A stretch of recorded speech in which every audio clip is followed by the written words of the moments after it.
The champagne flute felt cool and delicate in my hand, a stark contrast to the warm, humid Tokyo night that pressed against the panoramic windows of our high-rise apartment. I watched the city's endless neon symphony, a river of light and life, but my focus was on the reflection. On him, Leo. His arms were wrapped around my waist, his chin resting on my shoulder, his smile a familiar, comforting sight in the glass. To us, he murmured, his voice a low vibration against my back. 5 years today, Alara. Can you believe it? I leaned into him, the solid, steady presence that had been my anchor since we were wide-eyed college kids dreaming bigger than our small-town backgrounds could contain. I can, I whispered, turning in his embrace to face him. It feels like forever, and at the same time, it feels like it was just yesterday you were spilling coffee all over my economics textbook trying to get my attention. His laugh was a rich, genuine sound that still made my heart skip a beat. And it worked, didn't it? Best $5 I ever spent on a replacement book. He brushed a stray strand of my dark hair from my face, his thumb tracing the line of my jaw. His eyes, the color of warm amber, held a sincerity that had always been my undoing. I love you, Elle. More than anything. You're my future. You know that, right? I know, I said, and I truly did. Or I thought I did. We had built this life together, brick by painstaking brick. I remembered the struggle, the ramen noodle dinners, the tiny apartment with the leaky faucet that sang us to sleep. We were a team. When I decided to start my own graphic design firm, he was my biggest cheerleader, working overtime at his own finance job to cover our bills while I poured every ounce of my soul into getting it off the ground. And when he was passed over for a promotion he desperately deserved, I was the one who held him through the night, whispering that he was worth 10 of the man who got it. Through it all, there was one unshakable cornerstone of our relationship: trust. It was our religion. We'd both come from broken homes, from parents who treated fidelity like a suggestion. We'd sworn it would be different for us. I remembered one night about 3 years ago, huddled under a blanket during a power outage. "Promise me something, Leo," I'd said, my voice small in the dark. "Anything," he'd replied, his hand finding mine. "Promise me that no matter how bad things get, we'll talk. We'll fight, we'll scream, we'll cry, but we'll never betray each other. Not like that. The lying, the cheating. I couldn't survive it." He had turned to me then, his face illuminated by a single candle, his expression so fierce it stole my breath. "Alara, look at me. I swear to you on my life, on everything we are building, I will never ever betray you. It's not in me. You are it for me." The memory was so vivid, so potent, that it momentarily blurred the glittering Tokyo skyline. That promise had felt more binding than any marriage certificate. It was the bedrock of my security, my happiness. And then there was Chloe, my best friend, my person. We'd been inseparable since the first day of university, 2 lost freshmen clinging to each other for survival. She was the vibrant, chaotic Yang to my more reserved, organized Ian. She was the one who helped me pick out my first date outfit for Leo, the one I called crying when we had our first big fight, the one who showed up with ice cream and terrible rom-coms to mend my broken heart when we'd briefly broken up. She was my maid of honor in the wedding we hadn't gotten around to planning yet. She was family. She knew every insecurity, every dream, every secret I had. She knew the depth of my love for Leo, and she knew the profound, paralyzing fear I had of betrayal. She was the one who had consoled me after my father left, who had held my hand at my mother's funeral. She knew the scars. "Have you talked to Chloe today?" Leo asked, pulling me from my thoughts. "I texted her about dinner this weekend, but she hasn't replied. She said she was swamped with that new marketing campaign," I said, taking a sip of champagne. Sounded stressed. "I told her we'd take her out, cheer her up." "Good," Leo said, his smile easy. "We'll take her to that new Italian place she's been wanting to try." It was a perfect picture. The loving boyfriend, the devoted best friend, the successful life we'd built in this dazzling city. I felt a surge of contentment so powerful it was almost dizzying. This was it. This was happiness. The next few days were a whirlwind. My firm landed a major international client, a coup that meant long hours and frantic last-minute preparations for a presentation. Leo was incredibly supportive as always. "You've got this, Elle," he said on Thursday morning, kissing me goodbye. "I'm so proud of you. I have that late meeting with the investors from Osaka tonight, remember? Don't wait up." "Good luck with your meeting," I said, kissing him back. Love you. Love you more, he called as the elevator doors closed. The day was a blur of activity. By 8 p.m. the presentation was finalized, polished and ready to dazzle. My team, exhausted but exhilarated, decided to go for drinks. I declined, my social battery utterly depleted. All I wanted was a hot bath, my pajamas and maybe the leftover takeout in the fridge. But as I walked towards the subway my phone buzzed. It was a message from David, a colleague from Leo's firm who I'd become friendly with over the years. Hey Alara, congrats on the Nakano account. Heard the news from Sarah. Huge. I smiled, typing a reply. Thanks, David. Still in shock. How are you? Good. Just leaving the office. Crazy day. Speaking of, tell Leo the first said the Osaka pitch was a masterstroke. The big bosses were seriously impressed. I stopped walking, my thumb hovering over the screen. The Osaka pitch? But Leo's meeting with the Osaka investors was tonight. I typed back, a faint, cold trickle of unease starting in my stomach. I will. But I thought that meeting was tonight? The three little dots appeared immediately, then stopped, then started again. As if David was hesitating. The cold trickle turned into a steady drip. Oh no. It was this afternoon. Wrapped up around 4. I saw him heading out right after. Probably wanted to surprise you with an early night to celebrate your win. Lucky you. The world around me, the bustling crowds, the blaring horns, the neon signs, seemed to recede, the volume turning down. Leo's meeting was this afternoon. He told me it was tonight. He'd kissed me goodbye this morning and lied to me.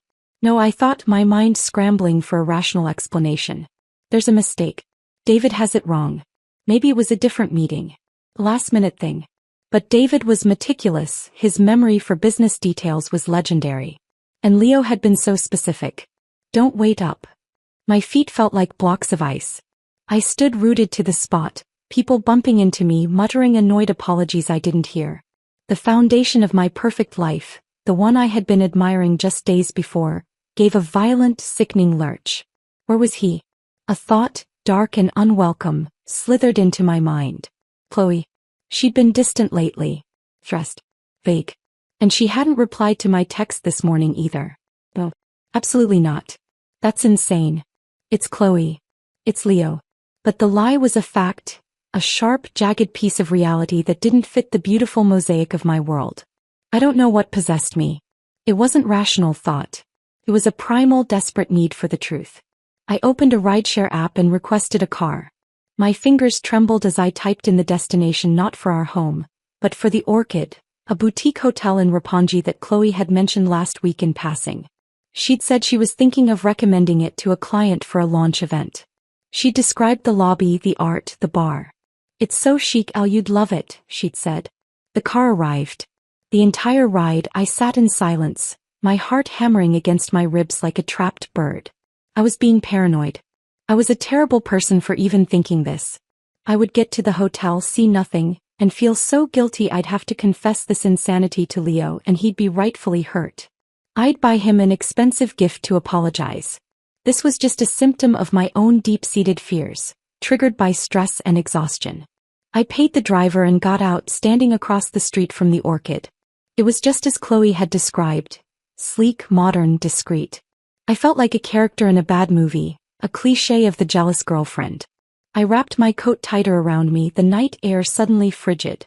I checked my phone. No messages from Leo. No messages from Chloe. I decided to wait for 10 minutes. Just 10 minutes. If I saw nothing, I would leave, go home and never speak of this again. I would work on my trust issues. I would be a better partner. I counted the seconds, my breath misting in the air. 5 minutes passed. 7. 9. And then the automated glass doors of the Orchid slid open. And my world shattered. The man who swore he'd never betray me walked out of the hotel with my best friend. His hand was on the small of her back, a familiar, intimate gesture I knew so well. She was laughing, throwing her head back, a sound that had always brought me joy but now felt like shards of glass in my ears. He was smiling down at her, the same tender, private smile he reserved for me. They took 2 steps onto the pavement before they saw me, standing there, frozen in the glow of the street lamp. When he saw me, his face turned pale with fear. The color drained from his cheeks so completely he looked like a ghost. The smile vanished, replaced by a mask of pure, unadulterated terror. His hand jerked away from Chloe's back as if she'd burned him. Chloe followed his gaze. Her laughter died instantly. Her face, usually so animated, went slack with shock, then twisted into a grimace of guilt and panic. Time stopped. The noisy city fell into a dead, muffled silence. There was nothing in the universe but the three of us, trapped in a horrific, silent tableau of betrayal.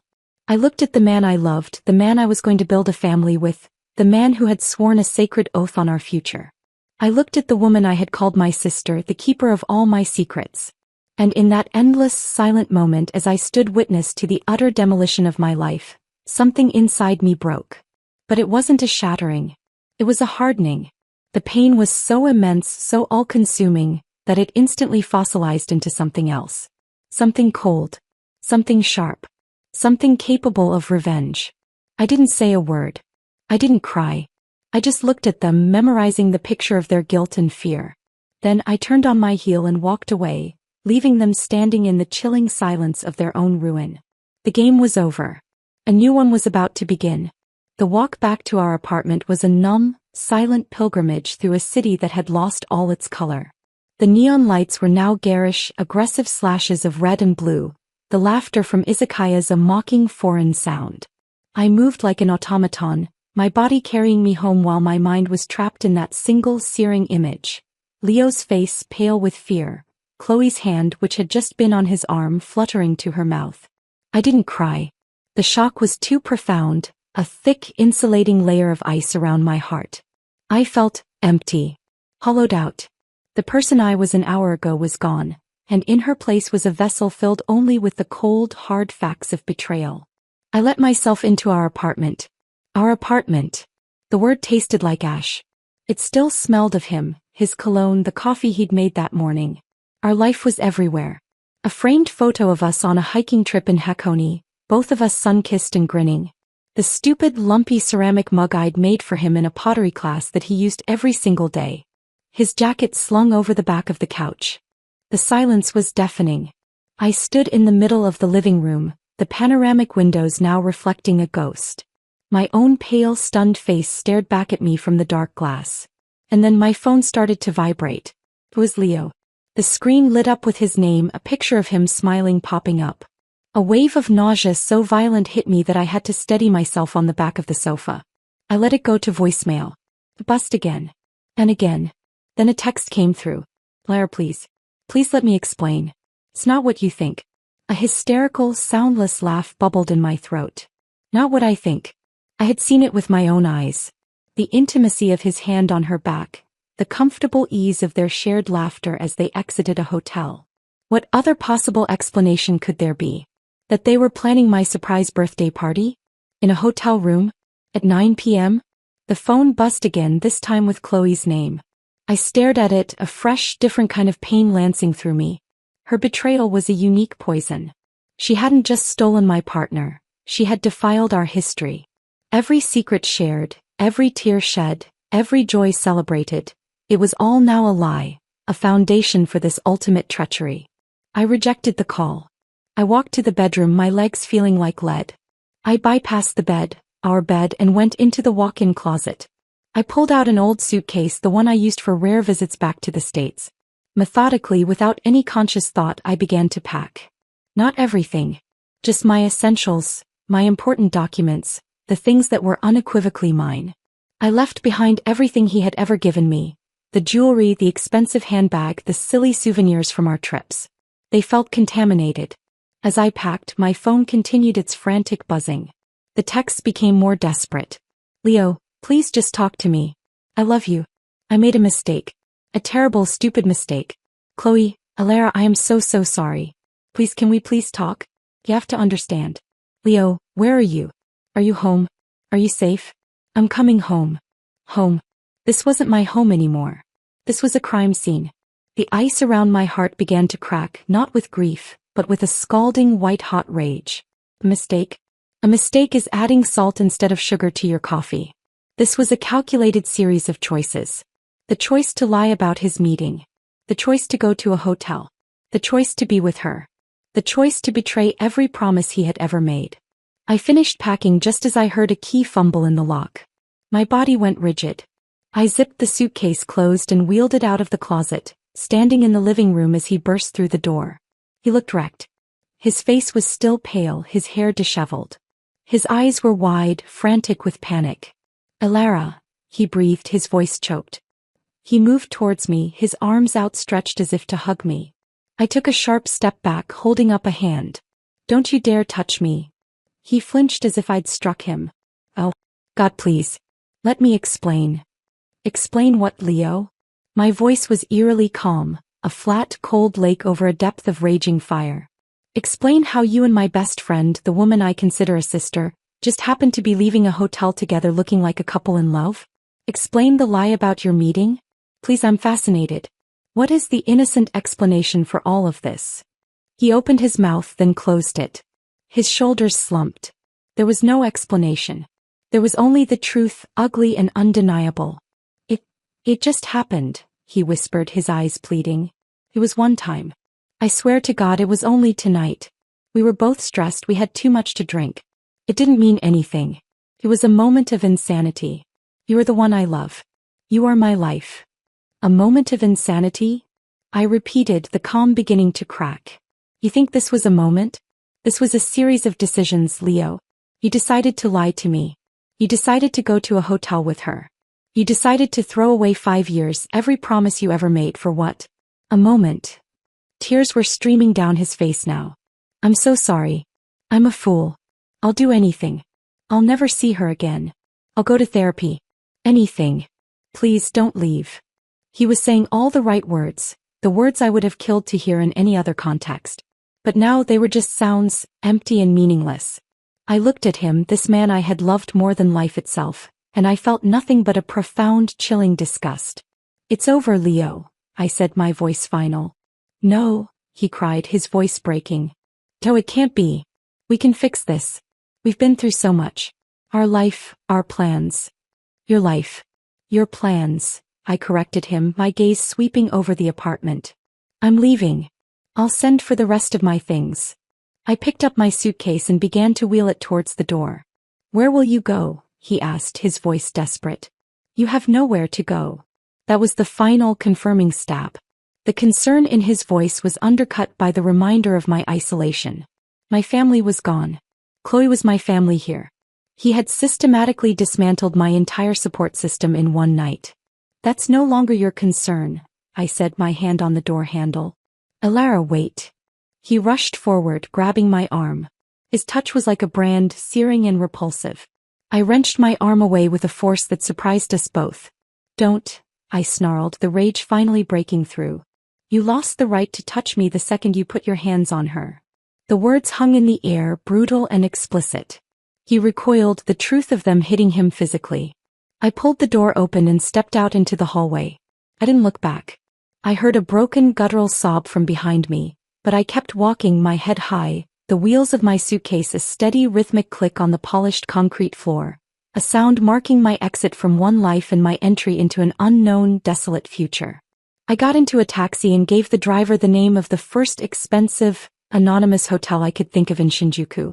As the car pulled away from the curb, away from the life I had built, the ice in my veins finally melted and the tears came. They were not tears of sadness but of pure, unadulterated fury. I cried for the betrayal, for the lost years, for the shattered trust. But most of all, I cried for the woman I used to be, the one who believed in promises, the one who trusted blindly, the one who loved with her whole heart. She was gone. And as the lights of the city streamed past the window, blurred by my tears, I made a promise to her, to that ghost of my former self. They will not get away with this. The hotel room was a sterile, soulless cube on the 40th floor.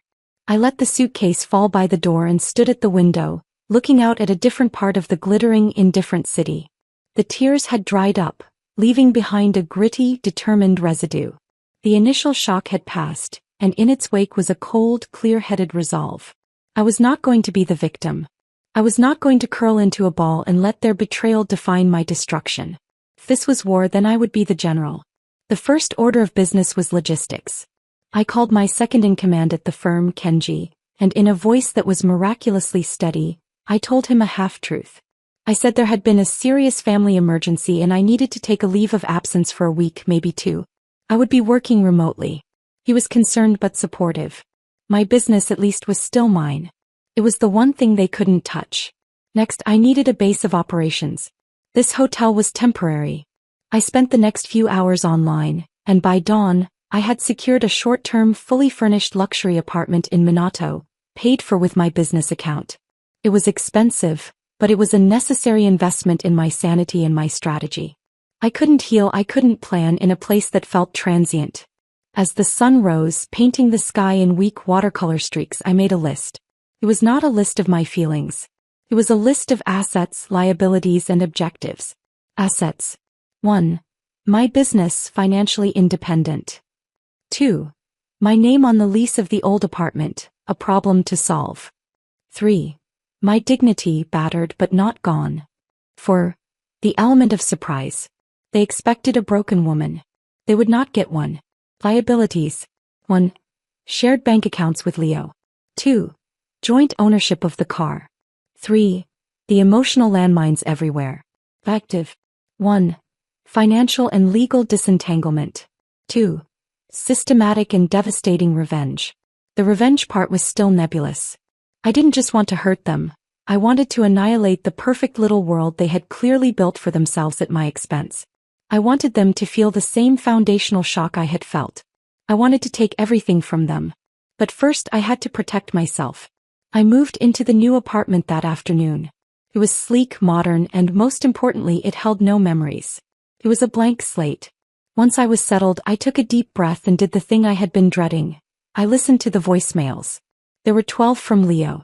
They ran the gamut from desperate pleading to defensive anger to utter despair.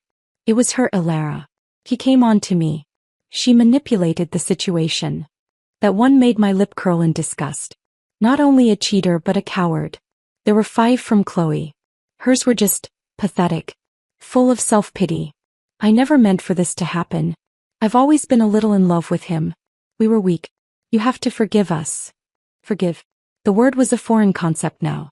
It had been evicted from my vocabulary. I blocked both of their numbers.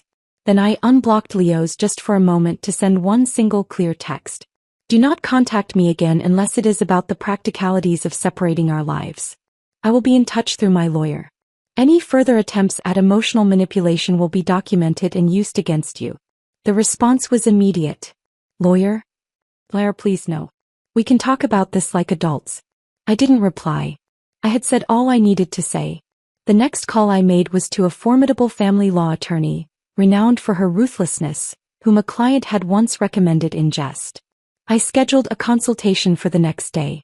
The meeting with the lawyer, a sharp-eyed woman named Ms. Tanaka, was clinical and empowering. I laid out the facts, my voice steady, my eyes dry. I showed her the text messages.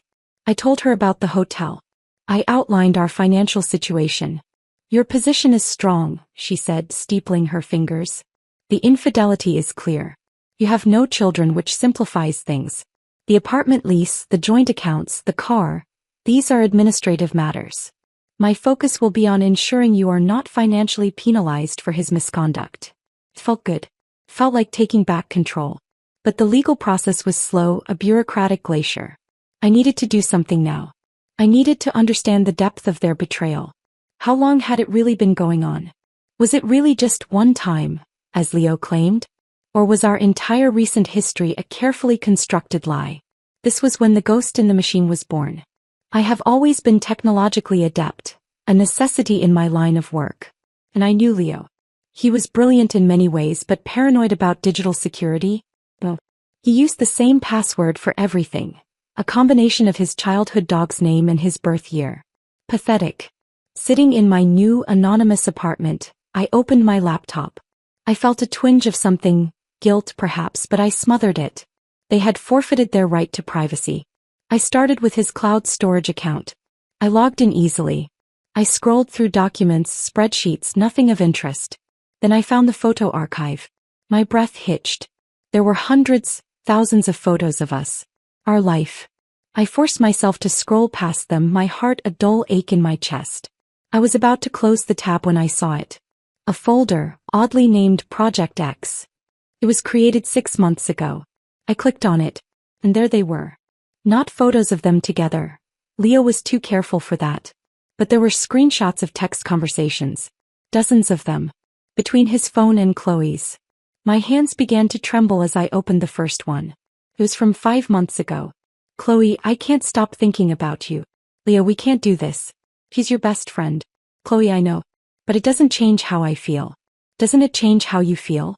I scrolled, my stomach churning. The conversations evolved over the weeks. They became more intimate, more daring. They discussed me, my work schedule, my moods. They planned their first coffee meeting. Then a business lunch. They mocked my trust in them. In one particularly vicious exchange, Chloe had written, "She's so oblivious.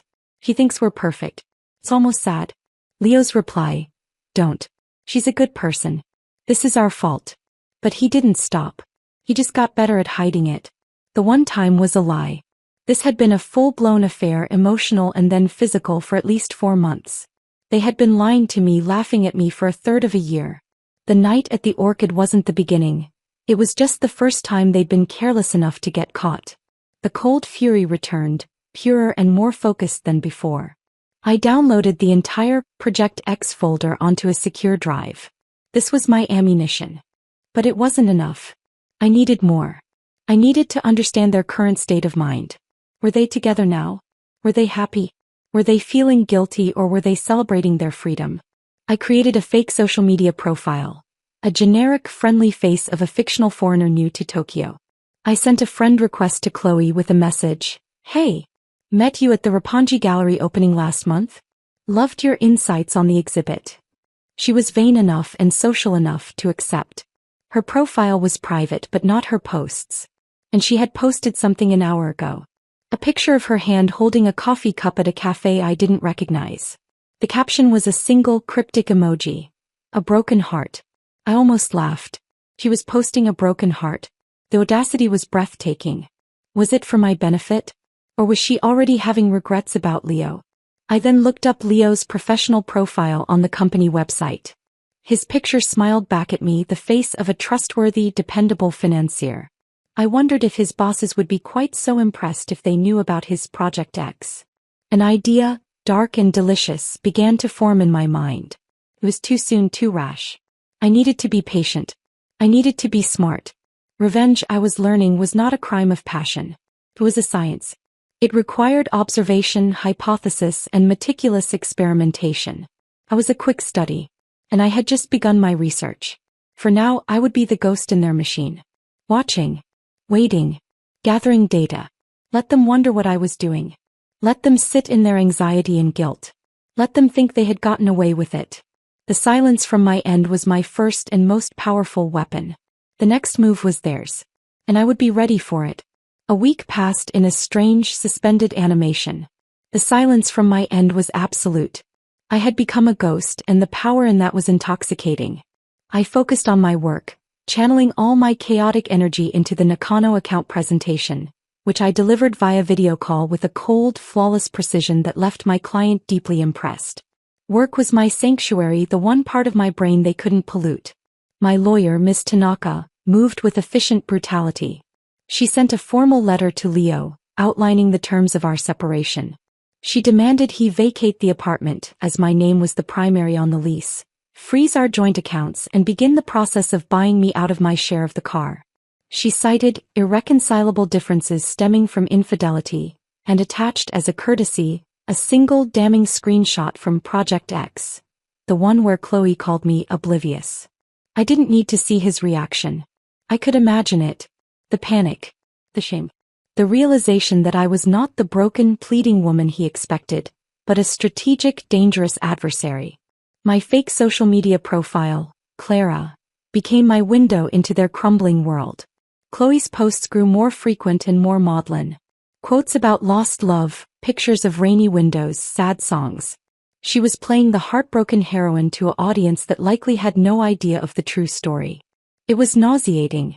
Leo, whose social media was always sparse, went completely silent. Then the first move came. Not from Leo but from Chloe. An email landed in my personal inbox, the one I used for friends and family. The subject line was, "I need to see you." My first instinct was to delete it. My second was to rage. But my third, cooler instinct prevailed. This was data. This was a crack in their united front. I opened it. Lara, I know you probably never want to speak to me again. I don't blame you. What I did was unforgivable. I live with that guilt every second of every day. But please, I am begging you, meet me just once. I need to explain my side. I need you to understand that this wasn't some sordid affair. What Leo and I have had was real. It's a mess and it's terrible and I hate that you were hurt, but it was real. You of all people should understand that the heart wants what it wants. Please.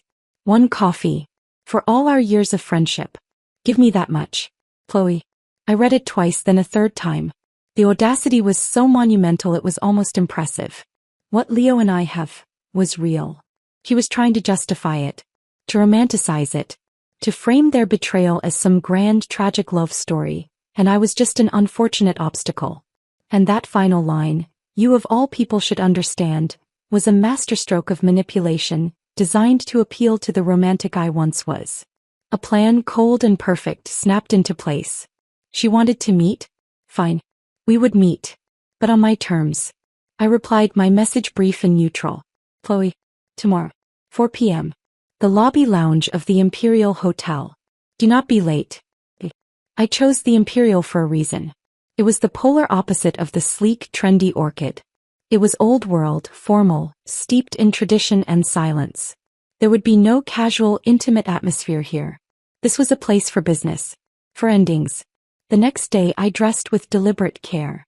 I wore a sharp, tailored black pantsuit, heels that clicked with authority on marble floors, and a single strand of pearls my mother had left me, a talisman of strength.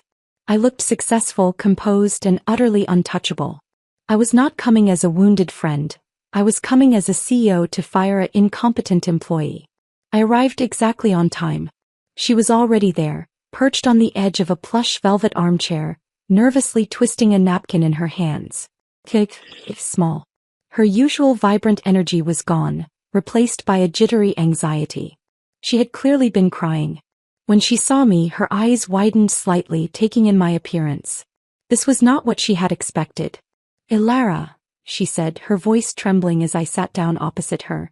Thank you for coming. You look, well. I am, I said, my voice cool and even. I didn't order a drink. I simply placed my clutch on my lap and looked at her, waiting. The silence stretched, becoming uncomfortable. She was waiting for me to explode, to cry, to demand details. I gave her nothing. I don't even know where to start, she began, tears welling in her eyes. I am so sorry. You have to believe me. I don't have to do anything, Chloe, I replied. You asked for this meeting. You have something to say. Say it. She flinched. It just happened. We never planned it. You were so busy with your work and Leo was feeling neglected and I was there. We started talking and we found a connection we couldn't ignore. It started as friendship, I swear. Then it became more. We tried to fight it. We tried. But the love was just too strong. I listened, my face a mask of polite indifference. Inside I was cataloging every lie, every self-serving justification. He loves you, Lara, he does. But he's in love with me. It's a different thing. A more passionate, all-consuming thing. He said being with me felt like coming up for air. That one stung. I let the pain fuel my coldness. How poetic. Did you practice that line together? Her face crumpled. This is why I needed to talk to you. You're so cold. This is real life with real feelings. It's messy. You can't just reduce it to nothing. I can, I said calmly. And I have. You see, Chloe, you've made a critical error. You're operating under the assumption that I care about your feelings. I don't. The friendship you're appealing to? It died the moment you decided to sleep with the man I loved. You are no longer my concern. Then why did you come? She whispered, a single tear tracing a path down her cheek. 2 reasons, I said, leaning forward slightly, my voice dropping to a confidential murmur. First, to look you in the eye and tell you that you are dead to me. That the person I considered a sister no longer exists. This provides me with closure. He stared at me horrified. And second, I continued, a faint, cold smile touching my lips. To give you a message for Leo. A message? Yes. Tell him that Project X has been compromised. He'll know what it means. The color drained from her face so completely I thought she might faint. He knew. She knew about the folder. She knew I knew it wasn't a one-time mistake. The last vestige of her romantic tragedy narrative evaporated, leaving only the ugly truth of their calculated, documented deception. You went through his things, she stammered. I went through my things, I corrected her. The life he betrayed. Now if you'll excuse me, I have a business to run. I stood up, smoothing my suit jacket. I looked down at her, a pitiful, crumpled figure in the grand, elegant lounge. There was no satisfaction in it, only a profound, clean finality. Goodbye, Chloe. I turned and walked away, my heels echoing in the vast, silent space. I didn't look back. I knew the message would be delivered. The first pawn had been taken off the board. The game was advancing. Now it was Leo's turn to sweat. The effect of my meeting with Chloe was immediate and seismic. Within 2 hours, my lawyer, Ms. Tanaka, forwarded me an email from Leo's newly acquired legal counsel. The tone had shifted dramatically from panicked pleading to grim, defensive negotiation. He was agreeing to all my initial terms. He would move out of the apartment, he would split the joint accounts, he would handle the car. He just wanted it over with. The mention of Project X had terrified him. Good. But financial disentanglement was the boring part.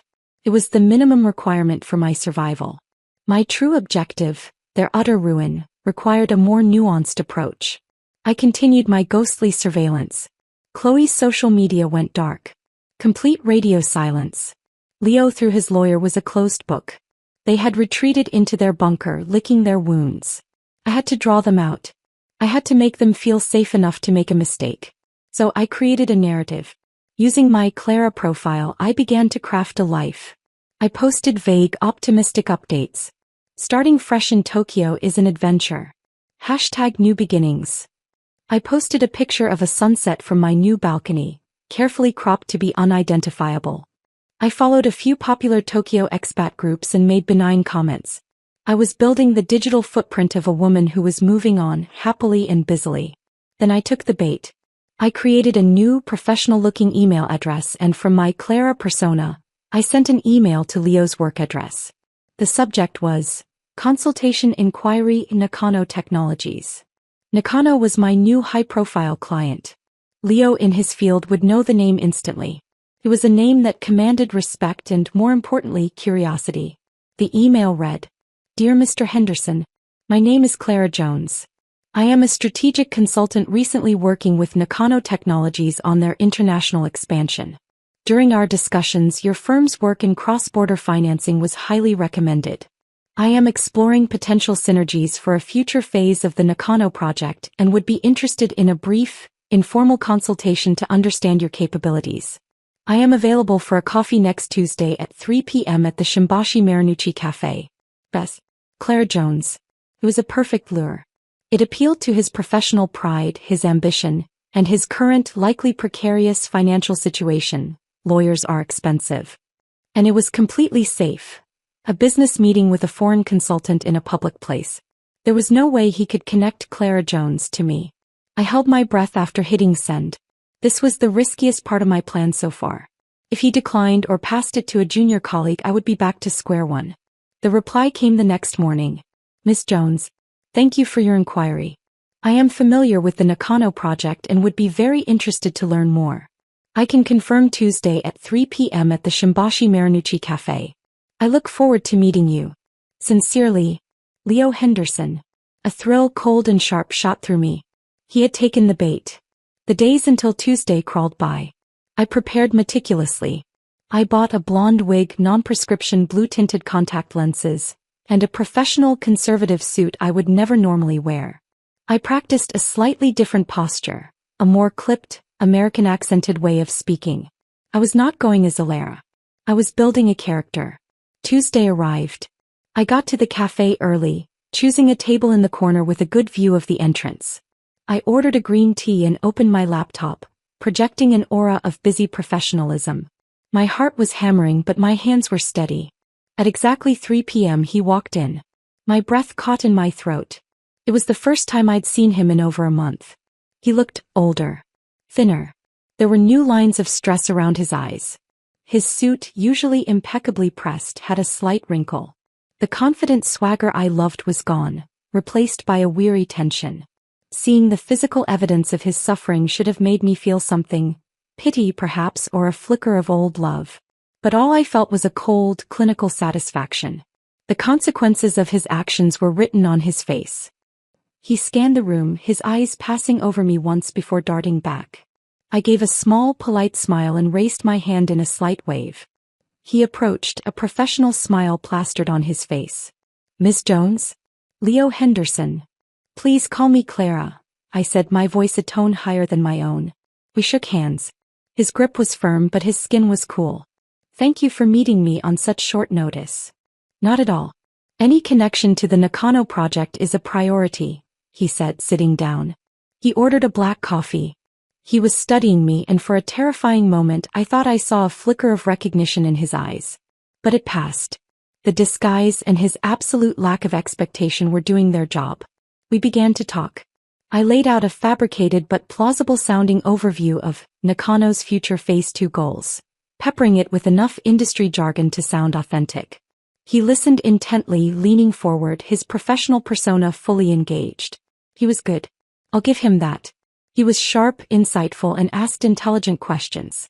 This was the man I had fallen in love with, the brilliant, ambitious man. It made the whole situation feel even more surreal. After 20 minutes of business talk, I decided to lower the first hook. "It's a challenging market," I said, taking a sip of my tea. "But a fascinating one. I'm still finding my feet, to be honest. It's lonely sometimes starting over in a new city." It was a subtle invitation, a shift from the professional to the slightly personal. He took it. "I can imagine," he said, his posture relaxing a fraction. "Tokyo can be overwhelming. How long have you been here?" "Just a few months," I said. A messy breakup back in the States prompted the move, if I'm being perfectly honest. Sometimes a clean break is the only way. I saw it then. A shadow crossed his face. A pain so raw and immediate it was like I'd flipped a switch. The professional facade cracked. I understand that," he said, his voice quieter. He looked down at his coffee. "More than you know." "Oh." I feigned polite interest. "Business stress or?" "Personal," he said shortly. Then, as if he couldn't help himself, he added, "I recently went through a separation. It's been difficult." Separation. Such a clean, clinical word for the nuclear bomb he had dropped on our lives. "I'm sorry to hear that," I said, layering my voice with a convincing sympathy. "It's a special kind of hell, isn't it? The betrayal." His head snapped up, his eyes wide with surprise. You said it was a messy breakup. You were betrayed." I looked down, allowing a carefully crafted moment of vulnerability. "Let's just say my best friend and my fiancé decided I was surplus to requirements." I met his gaze again, giving a sad, wry smile. A cliché, I know. But it doesn't hurt any less for being one. The effect on him was profound. His face went ashen. He looked like he'd seen a ghost. The coincidence was too staggering for him to process. He was sitting across from a stranger who was living a mirror image of his own sin. "My God," he breathed almost to himself. That's exactly." He couldn't even finish the sentence. He just stared at me, a maelstrom of guilt and shock in his eyes. I had held up a mirror, and he was forced to see the reflection of what he had done, not from the perspective of his angry ex, but from a neutral, sympathetic third party. "Life is strange, isn't it?" I said softly. "The patterns we repeat." He was utterly disarmed. The rest of the meeting was a blur. He was distracted, shaken. We wrapped up quickly, with him promising to send some follow-up materials. He barely made eye contact as we said goodbye. I left the cafe first, my whole body thrumming with adrenaline. I walked around the corner, leaned against a cool stone wall, and finally let out the breath I felt like I'd been holding for an hour. It had worked. Beyond my wildest expectations. I hadn't just gathered intelligence. I had planted a seed of psychological torment directly into the fertile soil of his guilt. He wasn't just negotiating with a lawyer anymore. He was confronting the universal consequence of his actions in the form of a pleasant, successful woman he felt a strange, instant connection to. The game had just entered a new, deeply personal level. And I was winning. The days following my meeting with Clara were a whirlwind of quiet activity. I felt like a spider at the center of a web, feeling the vibrations of every struggling fly. The bait had been taken and now the trap was beginning to close. The first vibration came from Leo himself. An email arrived in Clara's inbox the very next day. It was longer than a professional follow-up required. Clara, it was a pleasure meeting you yesterday. I've attached the prospectus we discussed. I also wanted to say, thank you. Your candor about your personal situation was unexpected and surprisingly helpful. It's a rare thing to meet someone who understands that particular brand of pain. I hope the fresh start in Tokyo brings you everything you're looking for. Best, Leo. I read it 3 times, a cold smile touching my lips. Surprisingly helpful. He was seeking absolution from a stranger. He was trying to connect his moral catastrophe to someone else's, to normalize it. This was perfect. I crafted my reply with care. I kept it professional but left the door to personal connections slightly ajar. Leo, thank you for the materials, they are most helpful. And thank you for your kind words. It's a difficult road, but as they say, living well is the best revenge. I'm determined to live very, very well. All the best, Clara. Living well is the best revenge. It was a phrase he would recognize. I'd said it to him once years ago after he'd been wronged by a colleague. I was quoting myself back to him, a ghost whispering in his ear. The next vibration was more direct. My lawyer informed me that Leo had signed all the separation papers without further argument. He was moving out of our apartment at the end of the week. The fight had gone out of him. The encounter with Clara had clearly shaken him to his core, forcing a confrontation with his own actions that he could no longer avoid. But I wasn't done. It was time to turn the screw on Chloe. I logged back into my Clara profile. I found a few mutual acquaintances between Clara and Chloe, people in the arts and marketing scene that I had carefully friended over the past weeks. Then I posted a new public update. So inspired by my recent meetings with some of Tokyo's sharpest financial minds. The future is bright. Hashtag new projects, hashtag Tokyo Rising, hashtag no looking back. I tagged the location as the Shimbashi Marinucci Cafe. It was a long shot, but I was playing a numbers game. Chloe was likely monitoring any and all activity connected to Leo, desperate for a clue about his state of mind. It took less than 24 hours. A new email popped into my personal inbox. From Chloe. The subject line was just a question mark. I opened it. The body was a single frantic sentence. Have you been talking to Leo? She had seen the post. She had connected the dots. The sharp financial mind, the cafe location, the timing. Paranoia and guilt are a potent combination. She was unraveling. I didn't reply. Let her stew. Let her imagine things. Let the silence between her and Leo, now fraught with this new unspoken suspicion, grow and fester. The masterstroke, however, came from an unexpected direction. I received a call from David, Leo's colleague who had inadvertently exposed the first lie. Alara, hi. I hope it's okay I'm calling, he said, his voice cheerful. I heard through the grapevine about you and Leo.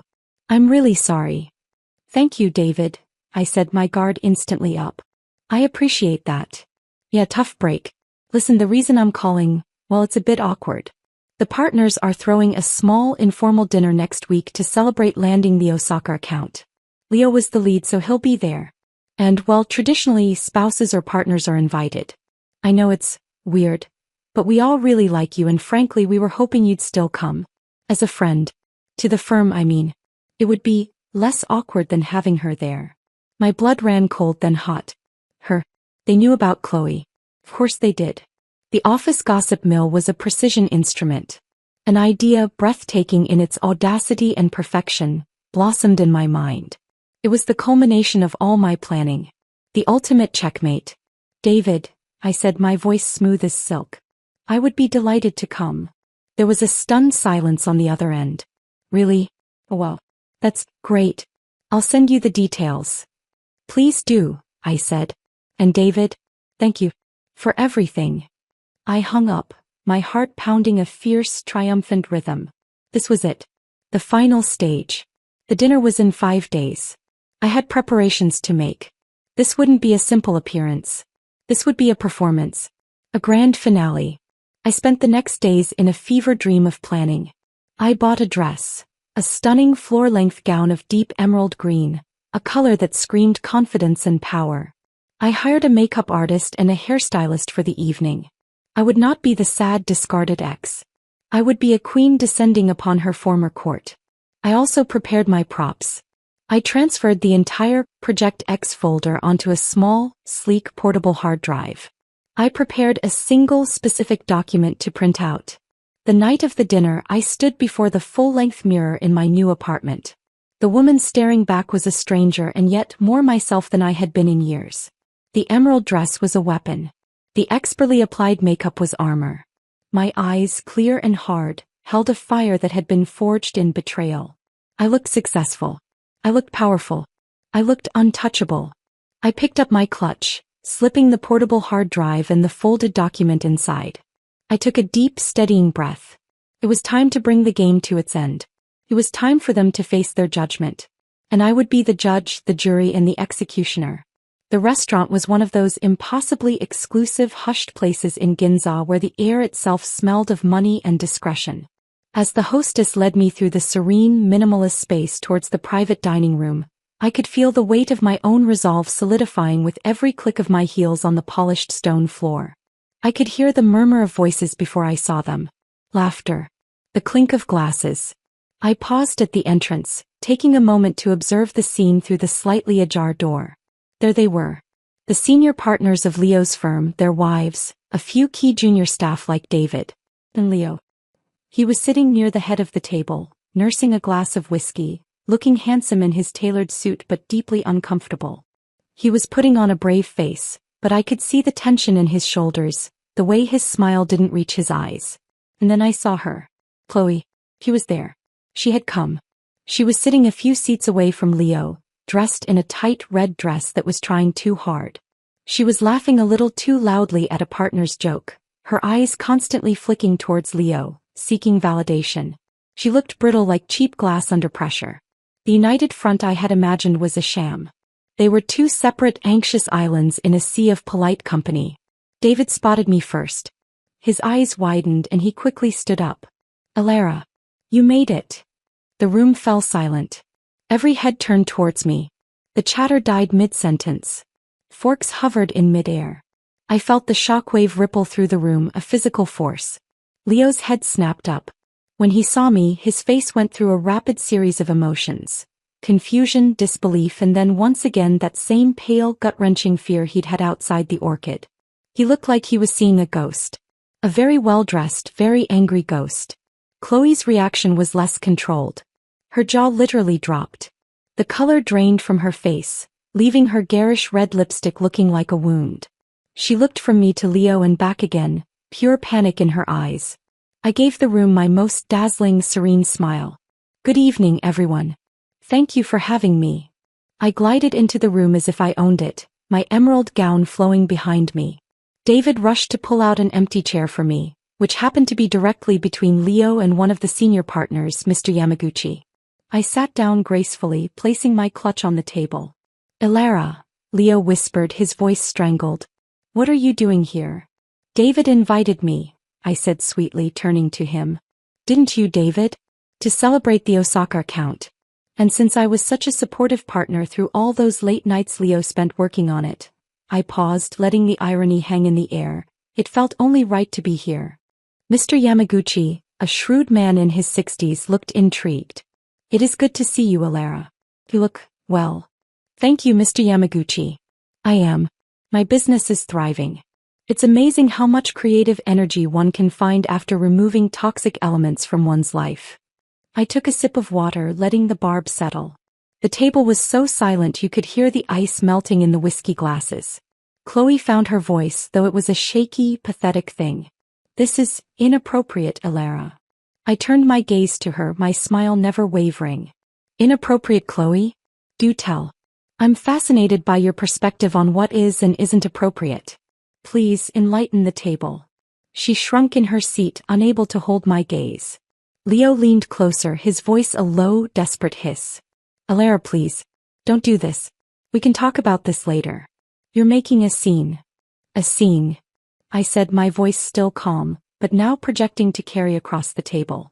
No, Leo. A scene is what you and Chloe made outside the Orchid Hotel. This is a reckoning. The word hotel landed like a bomb. A few of the wives gasped softly. Mr. Yamaguchi's eyebrows shot up towards his hairline. What is she talking about, Leo? One of the other partners asked, his voice stern. Leo was sweating now. It's a personal matter. A misunderstanding. The only misunderstanding, I said, opening my clutch, was mine. I mistakenly believed the man who swore he'd never betray me was telling the truth. I pulled out the small portable hard drive and placed it on the table next to my plate. It looked innocuous, a sleek little black rectangle. And I mistakenly believed my best friend was loyal. I looked directly at Chloe. You asked me to understand that what you and Leo had was real. Well, I did my homework. It was real, wasn't it? For at least 4 months. All those business lunches, all those secret texts. You were quite the creative writers. I turned back to the table, addressing the partners now. My lawyers, of course, have the full digital record. Project X, Leo called it. A rather dramatic name for a collection of text messages where they discussed my work schedule, mocked my trust in them, and planned their clandestine meetings. Makes for illuminating reading. I have no doubt it would be equally illuminating for an HR department, given the firm's strict code of conduct regarding personal integrity. The blood had completely drained from Leo's face. He looked like a man watching his own execution. This was no longer about our relationship. This was about his career, his reputation, everything he had worked for. Elara, for God's sake, he pleaded. There's more, I said, cutting him off. I pulled out the single folded document from my clutch. I didn't open it. I just held it. This is a copy of the Nakano Technologies contract. My firm landed it. The same client I used as a pretext to meet with Leo recently, under a false name, to see if the man who could betray me so completely had any remorse left in him. I looked at Leo, my gaze cold and direct. He didn't. He spent that meeting trying to impress a stranger, and then trying to gain her sympathy for his difficult separation. He didn't mention that the separation was caused by him cheating on his partner of 5 years with her best friend. The silence in the room was absolute. I had systematically and in excruciating detail dismantled Leo's character in front of the people whose opinion mattered most to him. I stood up, smoothing my gown. I looked at Leo, then at Chloe, who was crying silent, messy tears into her napkin. You took everything from me, I said, my voice finally dropping to a low, personal register that only the immediate vicinity could hear. My trust, my love, my best friend, my home. You left me with nothing but ashes. But you underestimated me. You thought I would break. Instead, I built myself anew out of steel and fire. I picked up the hard drive and held it out to Mr. Yamaguchi. This is yours. I have no further use for it. I have my business. I have my integrity. And I have my freedom from 2 people who never deserved me in the first place. Mr. Yamaguchi took the drive, his expression unreadable but severe. I gave one last sweeping look around the table. Enjoy the rest of your evening. And with that, I turned and walked out of the dining room, leaving a devastating silence in my wake. I didn't look back. I didn't need to. I could feel it. The complete and total ruin of their reputations, their comfort, their carefully constructed lies. The revenge was complete. It was colder and more hollow than I had imagined, but it was done. As I stepped out into the cool night air, I felt empty. The fury that had sustained me for weeks had been spent. I was just a woman in a beautiful dress, standing on a street in Tokyo alone. But for the first time since that night outside the Orchid, being alone didn't feel like a sentence. It felt like a possibility. The fallout was swift and merciless, as I knew it would be. David, ever the loyal gossip, kept me informed. Leo was encouraged to resign from the firm. The scandal was too great, the evidence I'd left with Mr. Yamaguchi too damning. His reputation in the tight-knit Tokyo finance world was irreparably tarnished. I heard he moved back to the States a few weeks later, a broken man fleeing the scene of his own self-destruction. I heard less about. Her social media remained dark. A mutual acquaintance mentioned she'd left her job and was traveling, trying to find herself. I felt a distant pang of something, not pity, but a sort of bleak acknowledgement of the wasteland we had all created. He had been my friend once. That was the tragedy within the betrayal. The legal divorce was finalized with a simple stamp on a document. Miss Tanaka had been worth every yen. I was free. Truly, legally and financially free. I threw myself into my work. The Nakano account was a resounding success, leading to more high-profile clients. My small firm blossomed, demanding a larger office and more staff. The success was gratifying, but it was also a shield. I worked late, I took on too much. I filled every waking moment with activity so I wouldn't have to listen to the silence in my beautiful, empty apartment. The revenge had been a powerful drug, and now I was crashing. The cold, hard woman who had orchestrated Leo's downfall began to recede, and in her place was someone tired, lonely. The adrenaline was gone, and the wound, though no longer bleeding, was still there, a dull, persistent ache. It was on one of those late nights, buried under a mountain of storyboards, that Kenji found me. He was my lead designer, a quiet, observant man with a calm demeanor and a wicked creative eye. He'd been a rock throughout the entire ordeal, never prying but always offering steady support. "You're going to burn out, Alara," he said, placing a cup of steaming green tea on my desk. I managed a tired smile. "Just finishing up. Don't worry about me." He didn't leave. He leaned against the doorframe, his arms crossed. "The work will still be here tomorrow. The world won't end if you go home and get some sleep."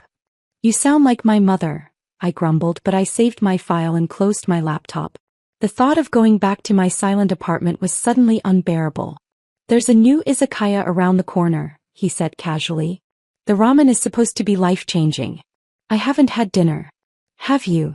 I looked at him, really looked at him. I'd been so wrapped up in my own drama that I'd never noticed the quiet kindness in his eyes, the gentle strength in his presence. He knew what had happened. Everyone in the office did. But he had never treated me like a victim or a vengeful fury. He just treated me like Alara. "No," I said, my voice softer than I intended. "I haven't." The ramen was indeed life-changing. The conversation was easy. We talked about work, about art, about stupid movies. We didn't talk about Leo. We didn't talk about Chloe. For 2 hours I forgot about the wreckage of my past. I just laughed and ate noodles with a colleague. It became a pattern.